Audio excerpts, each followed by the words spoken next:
Good morning, everybody. Let's talk some finance here today. This is my wealth tracker that I'm using. And, I started out here in April, $7.4 million. I got to a high on Monday. And I think most of this is just real estate appreciation. And it's just been absolutely insane the last little bit here. And I did actually, this is an actual, actually, no, this is a glitch. This program is fantastic, except for it glitches quite a bit. And they're actually rolling out some new features here, which is wonderful.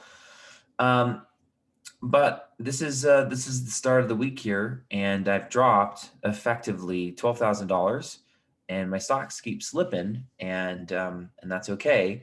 And I want to share in this video why I'm not worried at all, why it keeps slipping every day, and I'm not worried about it.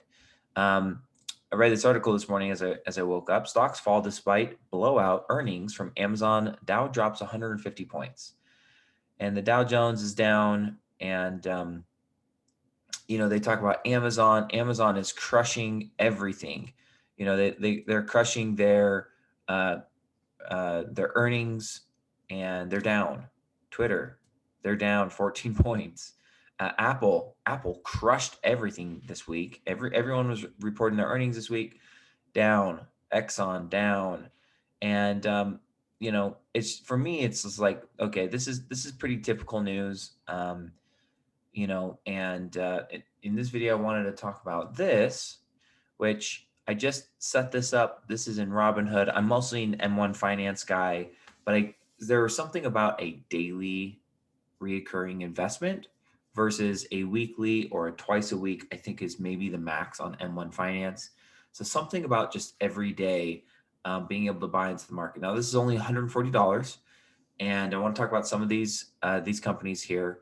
Some of them are conviction stocks that I absolutely love. Some of them are just quality stocks, and then some of them are cash stocks that I'm working on growing. And for me, $5 is like a price of a sandwich, a cheap sandwich at the grocery store. You know what I mean? So I got Apple coming in here. Coinbase recently, I do think they're going to be a phenomenal company, and they've just been super hit as since the IPO'd. So this is a little bit of a conviction play. Same with Tesla here. I love the company so much, and so I'm popping $10 in there. Facebook, a quality long-term growth. So it's $5 a day. Google, Microsoft. I want a lot more Microsoft, and I don't have enough Microsoft in my portfolio. $5 a day, I won't even feel it, which will be fantastic. And so I do have two $50 a day stocks in there, QYLD and JEPI. And I love both of these funds, and I just want to kind of show you what I'm planning on doing there. So as I take a look at some of this, some people are going to, scream at you because this is a huge dividend yield, and I'm chasing the dividend on this guy.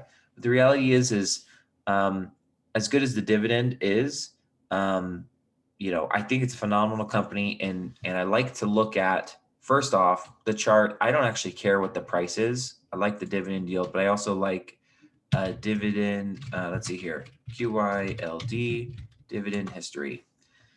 And I like to look at the history of the payouts and what they're estimated to look like. So, if they right now they're not fluctuating a lot, but in the past they have fluctuated.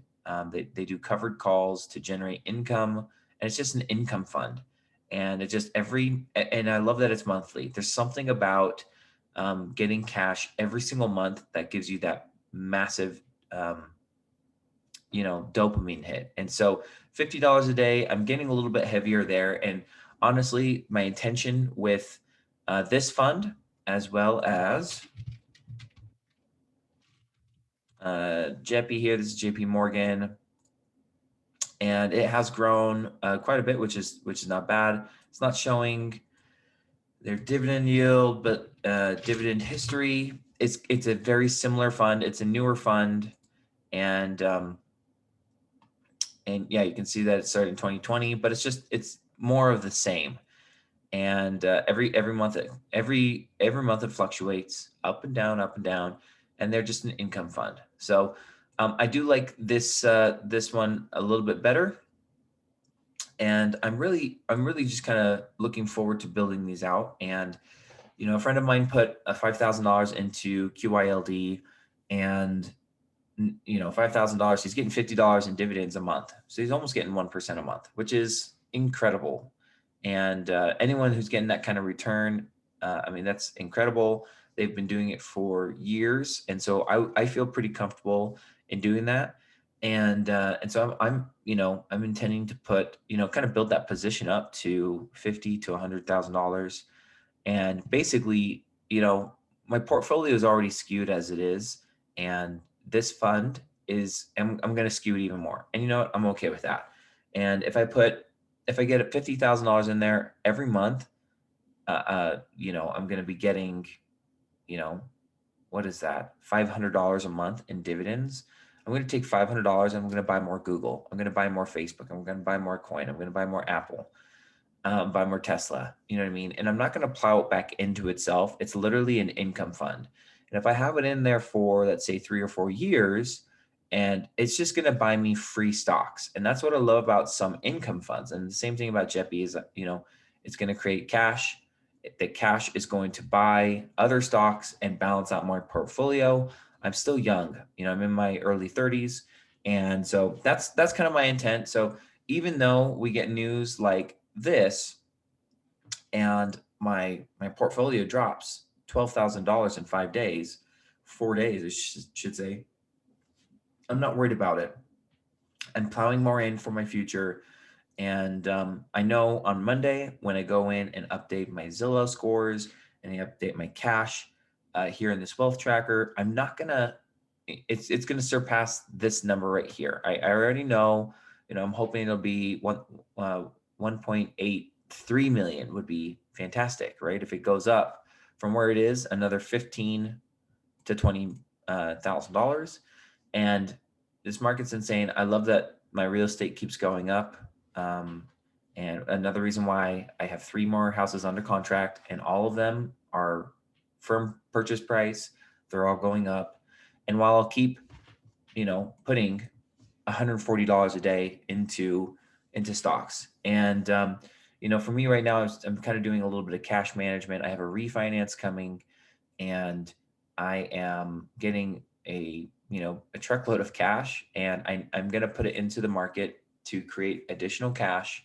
And, but I do need to save a certain amount of it specifically for down payments that are going to be due October, November, December. So that's the update this week. I'm not crying, and I'm excited about Monday and being able to update net worth again and seeing where things are going to go. Until then, keep tracking. Tracking your net worth is honestly one of the more important things to do to kind of keep building your wealth.